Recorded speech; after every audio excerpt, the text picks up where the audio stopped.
Anna Karenina by Leo Tolstoy, translated by Constance Garnett. Narrated by Lorna Raver. This unabridged audiobook was produced in the year 2010 by Tantor Media Incorporated, which holds the copyright thereto. Part 1. Chapter 1. Happy families are all alike. Every unhappy family is unhappy in its own way. Everything was in confusion in the Oblonskys' house.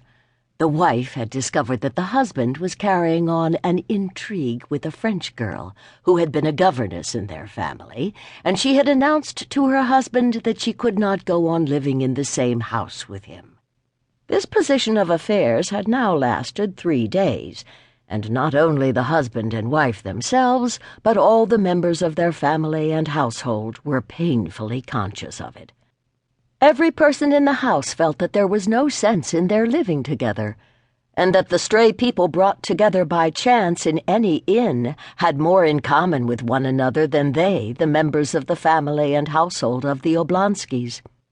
The wife did not leave her own room. The husband had not been at home for 3 days. The children ran wild all over the house. The English governess quarreled with the housekeeper and wrote to a friend asking her to look out for a new situation for her. The man cook had walked off the day before, just at dinner time.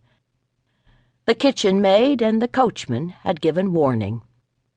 3 days after the quarrel, Prince Stepan Arkadyevitch Oblonsky, Steva as he was called in the fashionable world, woke up at his usual hour, that is at 8 o'clock in the morning, not in his wife's bedroom, but on the leather-covered sofa in his study.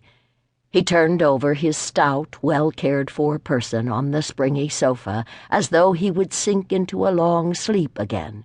He vigorously embraced the pillow on the other side and buried his face in it.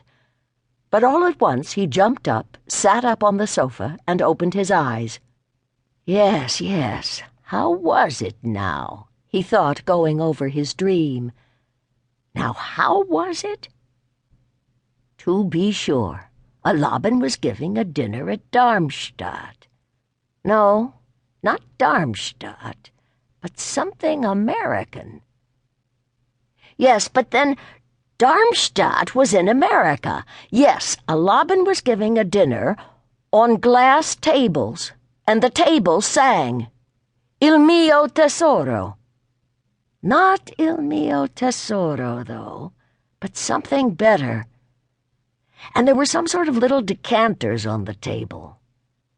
And they were women, too, he remembered. Stepan Arkadyevitch's eyes twinkled gaily, and he pondered with a smile. Yes, it was nice, very nice. There was a great deal more that was delightful, only there's no putting it into words or even expressing it in one's thoughts awake. And noticing a gleam of light peeping in beside one of the serge curtains, he cheerfully dropped his feet over the edge of the sofa and felt about with them for his slippers, a present on his last birthday, worked for him by his wife on gold-colored morocco. And, as he had done every day for the last 9 years, he stretched out his hand, without getting up, towards the place where his dressing-gown always hung in his bedroom. And thereupon he suddenly remembered that he was not sleeping in his wife's room, but in his study. And why? The smile vanished from his face. He knitted his brows. Oh, he muttered, recalling everything that had happened. And again every detail of his quarrel with his wife was present to his imagination, all the hopelessness of his position, and worst of all, his own fault. Yes, she won't forgive me, and she can't forgive me. And the most awful thing about it is that it's all my fault, though I'm not to blame. That's the point of the whole situation, he reflected. Oh, he kept repeating in despair as he remembered the acutely painful sensations caused him by this quarrel.